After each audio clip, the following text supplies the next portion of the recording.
Hello, and welcome to the first professional development session hosted by Peace Corps' Office of Innovation's virtual internship program. My name is Courtney Clark, and I work here in the Office of Innovation. I run the virtual humanitarian mapping internship program. I'm here with my colleagues who can introduce themselves as well. Hi, I'm Kristen Moses. I've been working with several of you in the Success and Service internship program. We're creating events across the country to bring our PCVs to your campus and talk about their careers and what Peace Corps did in their lives. Cool. And I'm Patrick Choquette. I'm the director of the Office of Innovation here at Peace Corps. Yeah, so we have Patrick here to give our first professional development session. We're really excited to hear from you, Patrick, and thanks for joining us. So he's going to give us some knowledge and stories from his own career and professional development and his take on innovation in Peace Corps and in general. Feel free to write in your questions as he goes. There is a blue Q&A button. If you click on that, you'll be able to type in questions and we can see them and answer those. Also, if you are on the mapping Slack channel, I have that open so you can write questions there as well. And this will all be recorded and posted on YouTube, links to come. All right, so with that, we'll hand it over to Patrick. Thank you. And so I think I'll just kind of walk through a little bit of I guess, my life to when I was your age to my life now and gloss over a few things. And then hopefully we get some questions and we can dive into particulars as needed. So I was born, just kidding. So I started out, I went to Grinnell College, which is just like a, liberal arts college. I started out as a sociology major. Really got into that basically because I had a really good professor. And then halfway through, I was like, oh my God, what am I going to do with a sociology degree? So then I switched to general science, which another degree, what you're going to do with. But the thought was it would prepare me to be a teacher, which I think is what my end life goal is, to be a teacher. And I wanted to be a cool teacher. That was like my, meaning cool teacher as in I love those people that could talk to you about stuff that actually was about some experience they actually had, and bringing that back into the classroom I thought would be cool. So my whole little kind of career path has been get in the classroom, go jump out, do something, get some new knowledge, come back to the classroom, jump out, come back in, almost like little mini sabbaticals. So right now I'm sort of out in the classroom. So after graduating college, I took, like most people, I didn't have any skills to get a real job. So I pretty much volunteered for my first job, which was an assistant basketball coach at Grinnell College. I got paid $350 for the year, which was tough. I shared a 1-bedroom apartment that was about $175 with a friend. Split it, me and this guy Steve. Didn't turn the heat on for a long time, but anyways, made it happen. And but it was great because it was I think it was started off on I was just going to do stuff that I wanted to do and I thought would be helpful to me as a person and helpful to the world, and the money stuff would figure itself out later. So that did. I figured out how to do these on these recruiting trips, you actually get paid by mileage. Wow. So I would go on all these recruiting trips and then made a living pretty much on the reimbursement on the mileage, or at least enough to pay my $75 rent or whatever I had to pay. So that also, I knew that I was going to join the Peace Corps, so I joined the Peace Corps right after that. I went off and I served in Ghana. I taught high school at a secondary school in a rural town called Asindarmang, which is about 5,000 people that live there. Lot of just basically cocoa farmers. It was pretty much the main occupation of the people there. I was teaching science. This is my first time really in teaching, for real teaching. And I was thrust into a situation where, even though I didn't have a lot of teaching experience, I was head of the entire science department at a high school. So that was a sink or swim moment. But it was actually a great experience. Well, I actually was replacing no one, because the year before there was no science teacher. So literally all they had was a book. And so I knew that I just had to be better than a standalone book that half of them couldn't even afford. So that gave me a little bit of confidence to take on what was pretty scary, actually. So I spent 2 years serving as a Peace Corps volunteer in Ghana. Came back, and I sort of got caught in this spot where I didn't really know what I wanted to do. I didn't have a teaching certificate to teach in the U.S., so I do what I guess most people do. You move back in with your parents, and after you're like chief of a village and felt very powerful, then you move back into your parents' basement.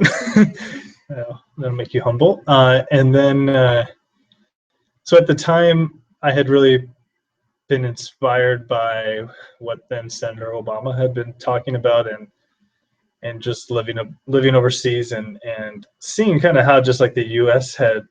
was viewed. It really inspired me to like hope that someone like Senator Obama would be the representation of America abroad, because I thought he would be a better representative than our, I don't know, what they were getting. Like a lot of people were getting, women are like Britney Spears at the time, and males were like, I don't know, 50 Cent. I don't even know who was popular at the time, but yeah. But I really thought the idea of like people believing that Americans were like President Obama would be a really good thing. And so I'm from Iowa, so right now is actually a good time. This is like the Iowa caucus, which is it's the first voting state in the Democratic primary. I had not had any experience with politics or anything like that before, but I knew that I wanted to like help out President Obama be president. Or Senator Obama be president. So I went and I you'll see a theme here. I went and volunteered for nothing for them, and worked full time for about 2 weeks, and was there at the right place in the right time when they were just starting to hire some other field organizers. So they sort of hired their first wave of staff in Iowa, and then I was there at the right time when they started hiring their second. And so I got hired as full-time field organizer in a political campaign that I had no experience with. Another sink or swim moment. That was just like an incredible experience, just to be around so many smart people. And that, I mean, as you guys know, that election was super exciting, and so many cool things were happening. And President Obama was doing things differently in his campaign. We were up against the status quo, which was traditional politics and how it's done. And Barack believed that he couldn't win doing it the traditional way. Basically, Hillary would win, which is probably true. So they decided to do things differently. And they really took what at the time was considered a naive approach to politics, which is like getting young people involved, getting people that never caucused before, spending a lot of money on field staff. I mean, all this stuff was like not what you're supposed to do, and it's like kind of childish. It was viewed as childish. Anyways, he's president now, so we feel good about that. But that was great. I again, another kind of weird time in my life. I didn't really know exactly what I was going to do, but I knew that was an important thing to be doing. After the Iowa caucus was over, I was like going to go back to what the rest, I don't even know, my non-plan for the rest of my life. And then I ended up so they actually stopped paying me. This is like weird details, probably way too much, but they had actually stopped paying me. You could just volunteer from that on, because the fundraising hadn't really come in yet. So I decided to continue on at no pay, and worked in Las Vegas organizing people. Another weird experience. Eventually got back on the payrolls once Obama started like doing really well and they started fundraising really well. But then got to go to Colorado and Texas, rural Mississippi, back up to Iowa for the kind of like the mid caucuses or like the county caucuses. Then I went to Oregon. And so that was like a really cool time in my life just to go. It's pretty like a big sociology experience. You just go and talk to people at their door. And so that was really just like a incredible learning experience. And also just like really kind of entrepreneurial in the sense of like you land in Mississippi, rural Mississippi, and you've got 2 weeks before the election and you got no resources. You got to set up like an infrastructure. You got to be, so literally that situation, I plopped like a table out in the middle of like a church parking lot, and like that was campaign headquarters in Canton, Mississippi. I don't remember what that was. So yeah. So anyways, that all gets caught up, and I end up being back in Iowa for the general election every day. I think it's going to be the last day, but I keep going for a whole year and a half. Then the campaign's over. They basically lay people off at that point. That's it. And they asked me, you know, at the time, it was like, do you want to come and work in the administration in Washington? And I didn't actually even realize what that even meant. I thought there was like 3 presidential appointees. Turns out there's like thousands. But I said no, actually, to that, because I pictured myself like working at some federal government job. I thought it'd be horrible. So I said, I'll work for Peace Corps, because I care about Peace Corps. And they were like, yeah, there's no jobs at Peace Corps, so see you later. So I actually, again, kind of like had a chance to sort of take something that I didn't really want to do, but was safe, and went back into like unemployment, which was, I'm really happy about, because I could have taken a job that I would have hated, and that, or I don't know, maybe I would have loved it, who knows, but I didn't take the job. Instead, I was like unemployed for 4 months maybe, this is like right at 2008 when the economy was just basically completely crashed. It was like very difficult to get a job. I started applying for things that like I just knew I didn't want to do. It's like a really tough experience, because you get unemployed for a while. You like think, oh, I gotta do something, you know. Luckily, I held out, and I found this job teaching in the Bahamas. I actually, again, tried to work for free. I applied for this unpaid internship at a research institute, and basically was talking to this guy, and he was like, yeah, you're not going to get the job, but there's this middle school we're associated with that it'd be much more. And I didn't even know. It was just like on the internet. I didn't find it.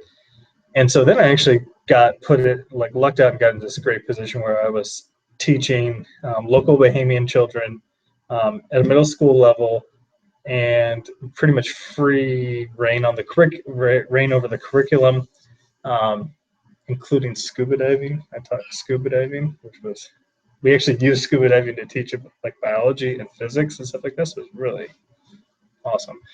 And it was a very eco-friendly school, so I got like, the environment is like front and center of people's lives in the Bahamas, especially climate change, as the whole island is about 2 feet above water. So it was a real deal. And they also don't have good recycling. So it wasn't like, oh yeah, we'll run a recycling campaign. It was like, no, we need to do a reduce campaign because there is no recycling. So that was just like, it's just a great experience to get into a passion of mine, which is the environment. Well, it really bred that passion. So then, I'm there. I'm living 15 feet away from the water. I have this like beautiful life. And I get this text message that says, are you interested in working for Peace Corps? And it was actually one of my friends from that campaign who like texted me, and I was like, yes. So that brought me, actually, that was a tough decision because I got this job here, and it was a really really, really tough spot because I had this great job that I really, really loved, but then I felt this tug of like, oh man, this is like a real job with a real salary. And it was like a tough decision for me because I sort of hadn't really thought about this stuff. And at the end of the day, it was like, I'm never going to have a chance to be a political appointee for President Obama, nor am I probably ever going to get a chance to work for Peace Corps again.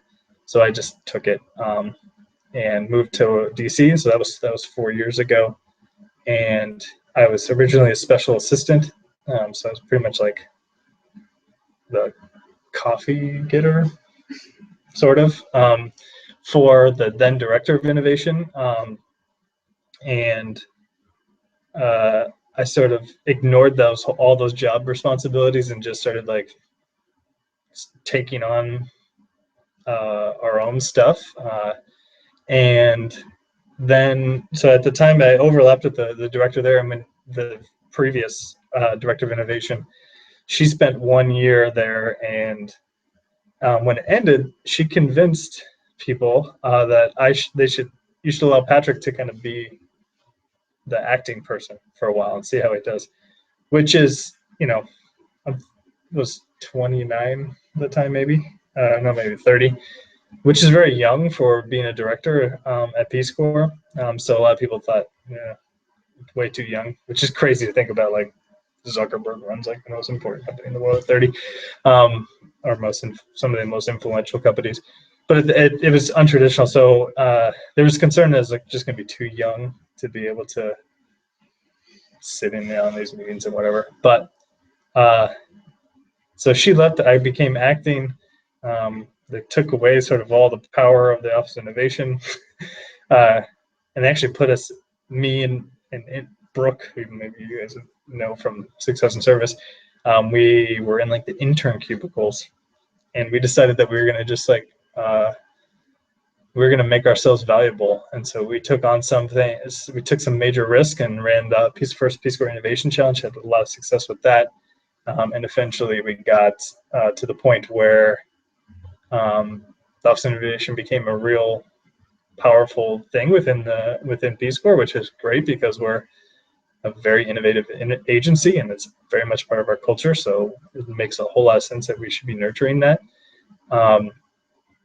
And then, so yeah, we built ourselves up. We're now, I guess, 4 or 5 people, but really taking on some big issues with open data, just like the use of technology in our work. I think the government has like been traditionally behind in technology, and it's been accepted that that's like okay.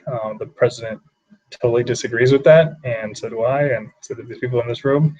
And so we've really taken on the job of demonstrating that it's possible to do these things in government, and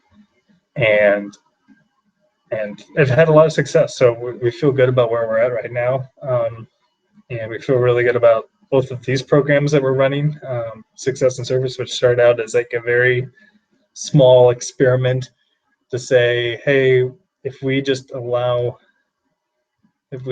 give power and responsibility to individuals on campus, really, really smart people, they can do our work way better than we could. And that simple experiment, I think, is paying off, and you guys are all proving that. And the same with OpenStreetMap stuff. It's a very simple concept. All this great Peace Corps data that's being created, why do we keep it to ourselves? Why are we not giving it to the world? Why are we not giving it to the community that we are serving? And we built off that, and Courtney's done an amazing job of making that a reality. And now Peace Corps, what started as a little small experiment is now Peace Corps is recognized as one of the leaders in open government in this aspect, which is a great place. Very proud of that. So that's the timeline. I don't know if we want to dive into anything else, but. Well, I have a question, okay. Actually. So I know that one of the reasons that Obama was so successful in his bid for the nomination in the presidency was the innovative ways that he used like data and data analysis and sort of pioneered that in campaign strategy. Can you talk a little bit about that and how that influences our work and how you direct our office? Because it's part of everything. Yeah. Well, I think, so this is, maybe I haven't articulated this before, but at the time I didn't really think of it. I thought like I was young and naive and I didn't know what I was sort of doing, but looking back on it now, I think I sort of have an understanding of the sort of genius of what it was they used data to give people freedom. I think that is kind of a key concept. I'm going to break that down a little bit. Like the concept of they had a really simple indicator, which was votes, right? So you have votes, and to get people to vote, they found some proxy indicators. So like you got a door knock is pretty much worth, like you go and knock on a likely voter door, it increases their likelihood to vote like by X amount of percent. Same with a phone call. And they found out they just did a lot of like looking at that of like what actually increases somebody's likelihood of voting. And a great example of this is like yard signs, where like a lot of people think, oh yeah, we gotta have these yard signs around. They looked at the data and they said, every dollar we spend on yard signs doesn't give crap when it comes to like voting. What actually helps is field organizers who get people to knock, neighbors, not them, neighbors to knock on each other's door. And so anyways, so we had these pretty two clear proxy indicators, one door knocks, one being phone calls. Now it's just how many of those can you get done? And that's it. And then, so what it allowed for you to do is be creative on how you get those numbers to go up. And so there was no limitation in terms of like the creativity and the adaptability, and there was no approval process necessarily. And it was also a very simple thing to set up and to communicate. Like I bring in a new volunteer, right? And by the end, you're bringing on 20 volunteers like in an hour on those last couple of days. It's like new people coming in. It's like I could explain our whole strategy in like 20 seconds. You need to knock on these doors, because every time you knock on the door and you talk to them, even if you don't know crap about the whatever, it's like you are there saying, I'm a real person.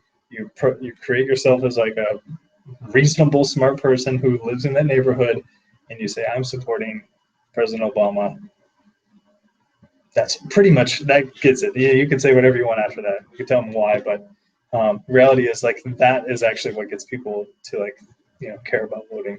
And so again, that simplicity and transparency. So every day we knew, did we do more door knocks? Did we do more, did we do more phone calls than the day before? And we also used volunteers signed up as another indicator. And so I knew if the things that I would, on a daily basis, I was getting feedback, not from some boss who wasn't paying attention to what I was doing or just was unaware, but I was seeing are those numbers moving up because of what I'm doing?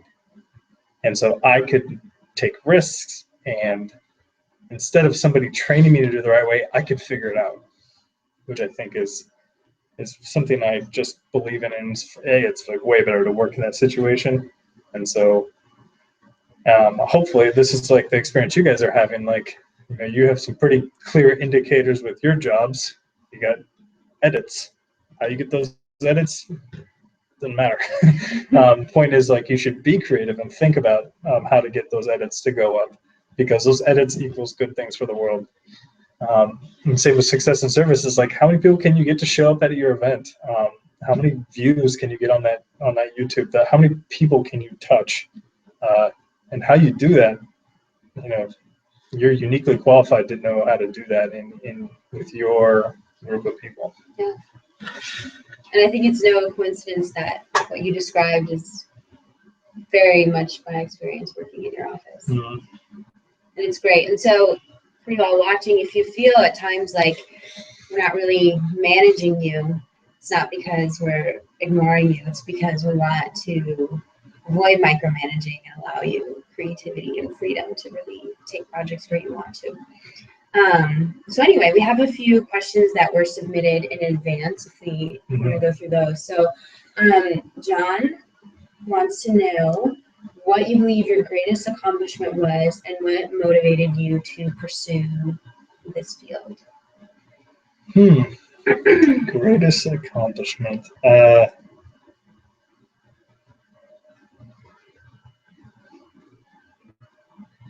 That's yeah, it's tough to say. I always felt that the greatest accomplishment I've ever had was so this is like the end of my Peace Corps service. I'm a new person moving into this community. I do not speak the language. I do not know the culture. I barely knew how to teach at all. And so it was a lot of challenge to get people to actually respect me. And as a young person, I was also, strangely odd just because if you're like messing up all the culture stuff, it just makes you look kind of dumb, sort of, like I don't know how to like wash my clothes in a bucket. Like the kids are like, who is this person? This person can't even take care of themselves. I'm like, I use a washing machine, like they don't, it just looks like you're dumb. So I felt like that was such like a huge challenge. In reality, it was like, could I be useful to these people? I think that was like the challenge that was so difficult. Is like, could I raise some money?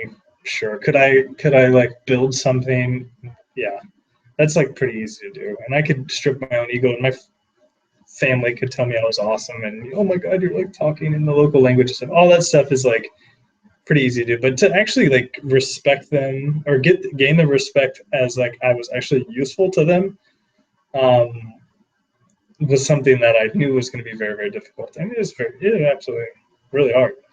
And so I always felt like my greatest accomplishment was the end of my service. As people were saying goodbye, it was just, and it's hard to explain this, but when I was like saying goodbye to people, I could tell that they truly missed me, and that I felt like I was useful to them. And I think that, to this day, I think that's like, one of I feel the most proud of. And it's not something I can like point to or put on like the LinkedIn resume or anything like that. Yeah. And it's hard to measure. But I still like in that moment, I looking at them, I could tell that I was actually useful to people that I wanted to help, and that felt very, very proud of that. And it was something only I was going to be the one that knew that, and so that meant a lot to me. Emerald has a question. Do you have any tips you would suggest for someone who does not necessarily share your aptitude for innovative problem solving? For example, is there a particular mindset in which you approach issues that foster creative thinking? Well, I'll first challenge this idea of an aptitude for innovative problem solving. It's very similar to the idea that like people are born teachers. I think it's just not true. These are skills and methods that you learn over time that work. And so, for example, when I was teaching in the Bahamas, a little bit different culture than in Ghana. I stood up in front of my class in Ghana, and again, everybody was sort of looked at me in the eye, and I could say stuff, and they didn't talk, they didn't misbehave. I felt like I was like a really great teacher. Turns out it's just culturally, that's what they do. They weren't paying attention at all. Then, or I had to work to figure out that they weren't paying attention and then get them, figure out the cues. In the Bahamas is very clear. They culturally, they'll tell you when they're not paying attention or when you're boring. They will be like running out the door and being very loud and talking. So it was a world in which you're getting instant feedback on how bad you suck at getting people's attention.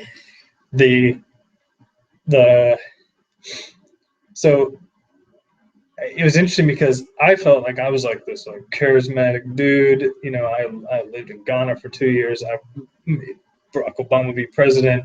I'm big and tall and deep voice, sort of. And a week into it, my kids were running all over the place, and I was like telling them how, like, trying to tell them to not do stuff. And then there was this tiny little, my fellow teacher who would just walk out there and she would just look at them and they would do whatever she wanted. And I was like, wait a second, like, and so like talking to her about it again, she wasn't born with it either. She learned the skill to how to do these things. And that's like a big takeaway in teaching, and a big takeaway with anything is like in this innovative problem solving. So this is just something you have to learn how to do.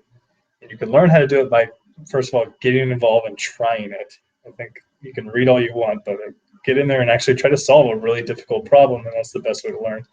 And then taking on, you know, a few resources. Like I am a big believer in human-centered design, and we talked about there's a field manual that lays out some things, some basic concept, and I read it at a time that it reflected a lot of the stuff that I kind of discovered on my own, so it actually had more power to it. I was like, oh yeah, that totally makes sense, because when I was, you know, trying to do this, it came, you know, that showed up.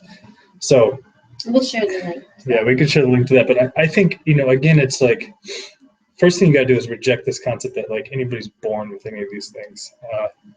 It's not true. You learn these skills, and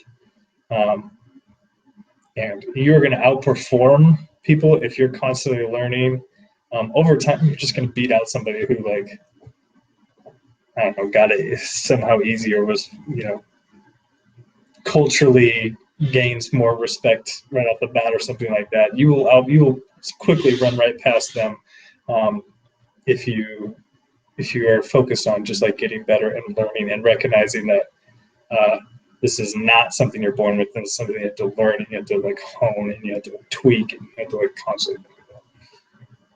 And I'll just add, I think the most important mindset for me is just not being afraid of failure.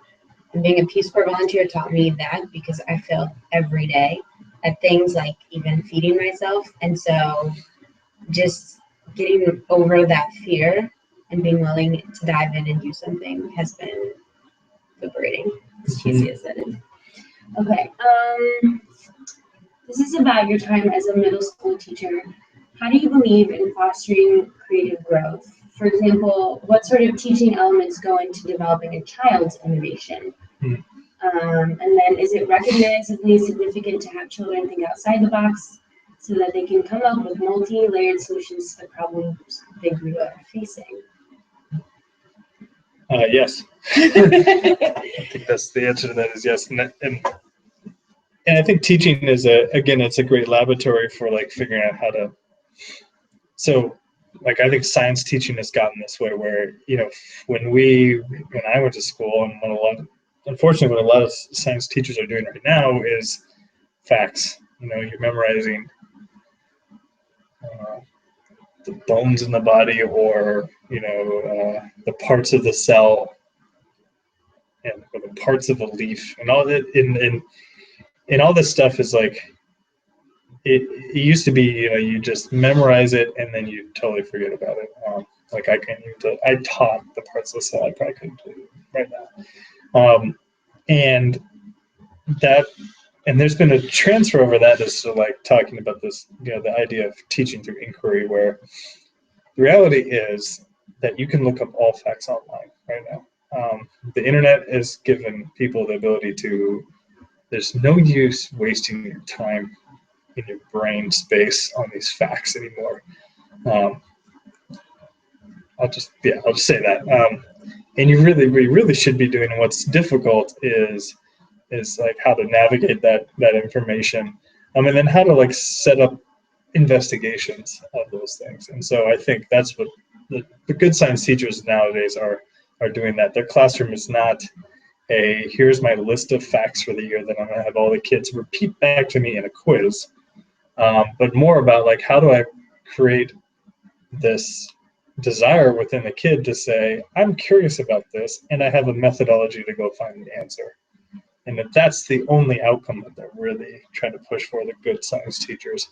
And I think that's what you got to do is it's so, yeah, it's not only is a good way to teach science, but it is so important for like these big challenges we're facing in the world right now. Is we need to involve more people in the thinking about how these solutions are. And if we keep just having them spout out what old white man or old black man or old black woman thought of like a long time ago, we're not getting any new things. We're just perpetuating those one person who came up with this good idea. We need to get, like, we honestly need to get more people in the problem solving business if we're actually going to solve some of these big problems. I think, you know, teaching this way is one way to go about that. Wouldn't you also say it's probably just more practical, since it's so hard to predict like what jobs will be in demand 10 years from now? So like, doesn't make sense in a lot of cases to train for a specific career. Obviously, we'll always need like people going to medical school, but in a lot of senses, like, we'll just need good problem solvers in most fields. Yeah. Well, like, I think Meg Gardenhouse at a Success and Service event, she talked about how she's one of the higher ups at LinkedIn for Good, actually. And she talked about how she was addressing to the college kids that, like, you know, most of the jobs that you guys are going to have 10 years from now do not exist right now. So that your classes that are supposedly preparing you for it with any sort of fact-based stuff, it's just not true. And so therefore, the only skill that's real is how do you problem solve, how do you investigate, how do you learn, how do you motivate yourself, how do you motivate others. Those are what every job is going to be. And if you get into a fact-based job, which I don't even know what these are anymore, but I would be really worried, because I promise you that a computer was going to take over that ability pretty quickly and do it faster and not get tired and not going to have to pay for their health insurance. You know, all those things. It's just not the way of the future, and everybody should. I mean, hopefully everybody kind of recognizes that by now. So to bring it back around to our audience and to what they're accomplishing now, obviously we've got a lot of problem solvers out there.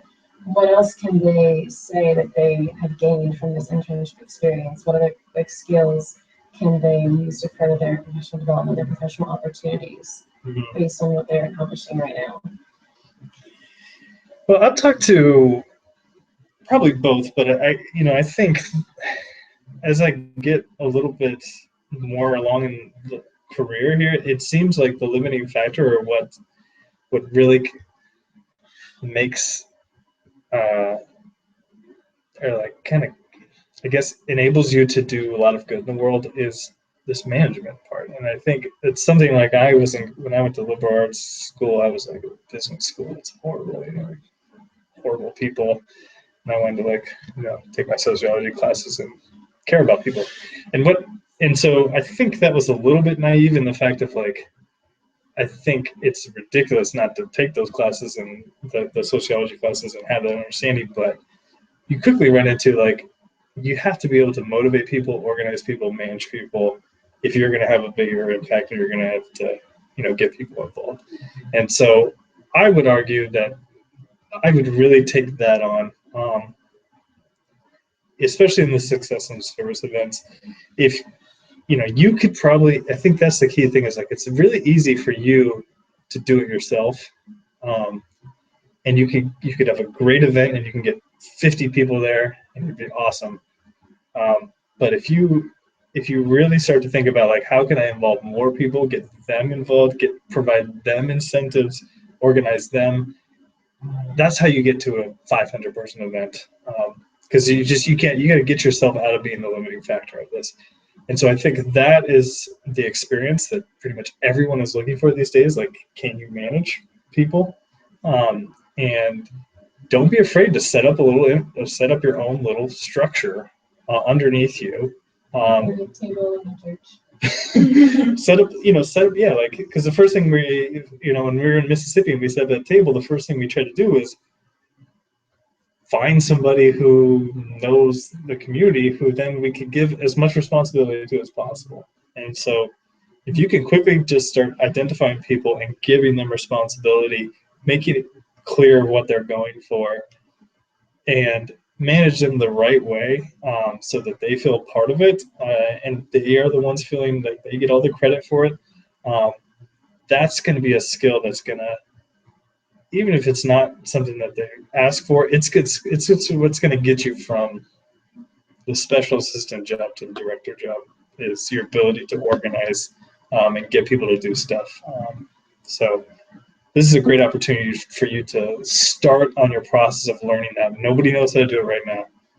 Or if you do, you can always get better. So now it's like, how many times can I go through this experience of setting up an organization, motivating people, dealing with the random things that'll happen, dealing with the random personalities that you'll get, and see if you can include as many different people as possible, a diversity of people. Like, don't just get all your friends that are exactly the way and they're just going to do whatever way you want.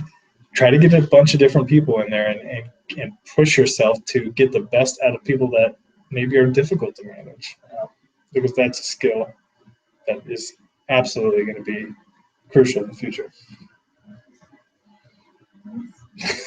Well, thank you so much, Patrick. Did nobody want to post a question? Okay. Sorry. Well, my email is pchoquette@peacecorps.gov. Anybody wants to email me directly, I could be under Slack. I think I am, actually. Yeah, we'll get you on I'll get that. out. But if you want to ask me any questions directly, feel free to do so. And I wish you guys the best of luck. Awesome. Next week we have 2 more sessions coming up. 2 more speakers. We have Gabe Kreshak, who is Peace Corps' specialist on information and communication technology for development. And then we have Kate Glantz, who's a RPCB, and she started her own business. It's basically taking kind of like a wedding registry, and instead of asking people for gifts, you ask them to donate to an NGO based abroad that has a mission that you're really passionate about. So it's a kind of fascinating new business approach, and I'm sure she's got a lot of stories to share with that. I know this. She pitched me this idea a while back, and I was like, it never worked. But she actually has a really great story of like how this new entrepreneurs are doing it these days, and it's so cool. And she's also part of this like awesome like incubator, which like it's unbelievable. Like are in this mansion in Georgetown. Anyways, it's like really, really interesting just to like how she's willed this idea, which is a good idea, but she's making it happen. A lot of people have this idea, but she's making it happen, which is awesome. Yeah. All right, we'll be sharing those links with you soon, so look forward to that next week. All right, thanks guys. Talk to you soon.